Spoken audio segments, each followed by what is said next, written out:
Okay, so continuing on, guys, windshield wiper. So we'll do the same two setups as last week, week 2.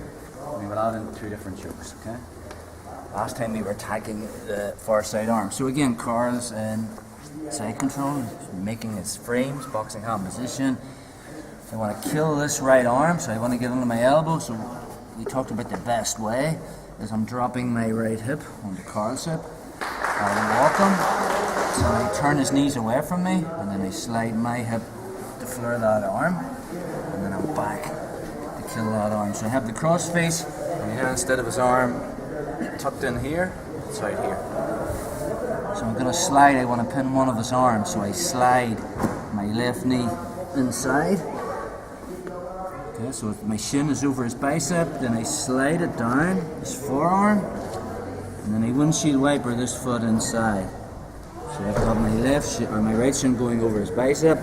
I'm sprawling, so the way of keeping this is I make Carl look away from me with the cross face.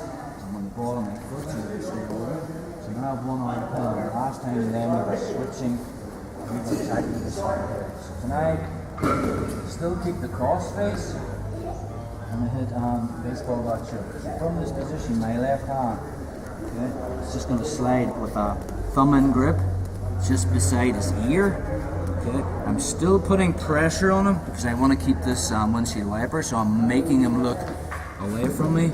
It's harder for Carl to free that arm. Anytime I've got his head facing this way, away from his arm, it's a lot more difficult for him to free that right arm. And from here, this hand comes back to the hip, and then I'm going to slide it in. So again, there's a lot of a feel thing. I'm not actually looking back, okay, to see where his gi is. I'm still putting this pressure on, but as my hand comes back, I'm just going to slide it inside till I find the gi. Okay, now it's going to slide all the way underneath this arm, and his 4 fingers inside grip. So it comes all the way through. It gets its name because it's like a baseball bat grip. Keep your arm over it. And from here, to get the choke, I can't finish it chest to chest, so I'm going to turn onto my right shoulder, so my chest is facing away from him, and then I connect my elbows. So it's a nerd choke, so I'm going across his larynx with my forearm. So again, from side control, I want to try and kill this arm. I want to pin one arm, then attack the neck, and he's only got one free hand to defend. So again, a number of ways of doing this, but I think the best way is, in case he's really keeping that right elbow tucked, is I drop my right hip onto his right hip, I walk it, so I get his knees away. This creates a little bit of a profile, so I can drop my hip into that space. Okay? And then from there, I'm coming back to my knees, so I've killed that arm. Okay, so I've got it under my armpit. So from this position, I'm putting heavy cross face on, I swim my left shin across his bicep, and then from here I bring it all the way down to his forearm, and then I windshield wiper this foot inside, and I come on the ball of my foot to put pressure on him. Okay, this hand that was under his armpit just grabs with a thumb inside grip just beside his left ear.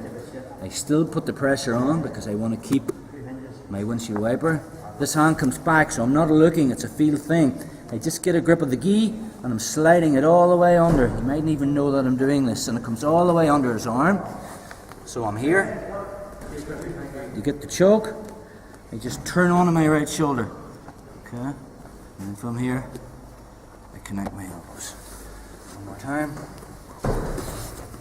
side control,